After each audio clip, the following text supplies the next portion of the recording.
নমস্কাৰ ছাত্ৰ ছাত্ৰীসকল, মেট্ৰিক পৰীক্ষা 2024-25 বৰ্ষৰ বাবে সমাজ বিজ্ঞানত একটা কুৱেশ্যন আহে যিটো হ'ল মানচিত্ৰ অংকনৰ। তাৰ বাবে তোমালোকৰ 4 বা 5 নম্বৰৰ বাবে কুৱেশ্যন আহে। অসমৰ এখন মানচিত্ৰ অংকন কৰি কেইটামান তাত ঠাই দিয়া আছে, সেইটো বহুৱাবলৈ দিয়া হয় তোমালোকক।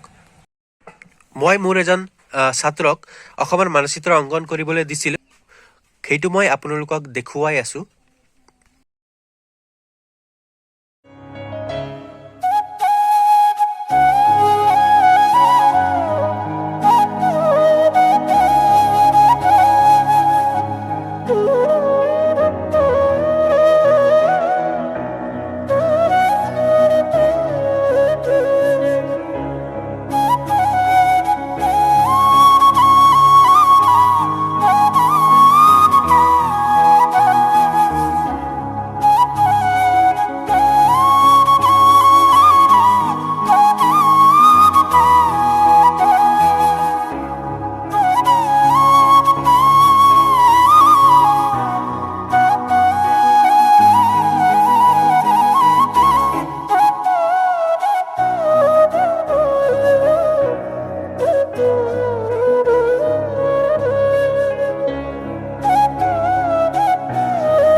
এক্সামৰ কাৰণে তোমালোকে অতি কম সময়ৰ ভিতৰতে এনেধৰণৰ মেপটো আঁকি যাবা।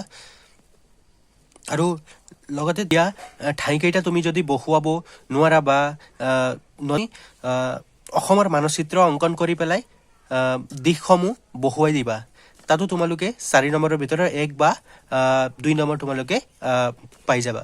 কিন্তু মেইন কথাটো এইটো হ'ল যে তোমালোকে মানচিত্ৰ অংকন কৰিয়ে আহিবা, তেতিয়াহ'লে তোমালোকৰ 1 বা 2 নম্বৰো তোমালোকক দি দিব পাৰে। কিয়নো মুঠ নম্বৰ 4 থাকে, কিন্তু তাত 1 নম্বৰ বা 1.5 নম্বৰ তোমালোকক মানচিত্ৰ অংকনৰ বাবে দিয়া হয়। সেইবাবে সেই ঠাইকেইটা বহুৱাও ইম্পৰ্টেণ্ট হৈ পৰে। কিন্তু তোমালোকে যদি ঠাইকেইটা বিশেষ ঠাই তোমালোকে নাজানা যে ক'ত বহুৱাব লাগে, তথাপিও তোমালোকে মানচিত্ৰখন অংকন কৰিয়ে আহিবা।